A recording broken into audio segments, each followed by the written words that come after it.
పల్లె కళే పలుకుతున్నది ఆ జానపదం జల్లుమన్నది ఆ జానదతై అల్లుకున్నది మొగలి పువ్వు మారాజుకి మొదటి కానుక ఎదను పరిచి వేసేయన ప్రణయ వేదిక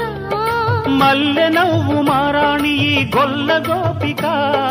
మూగ మనసు వింటున్నది మురళి గీతిక ఏ పల్లె మళ్ళీ మురళి విన్నది ఆ పల్లె కళే పలుకుతున్నది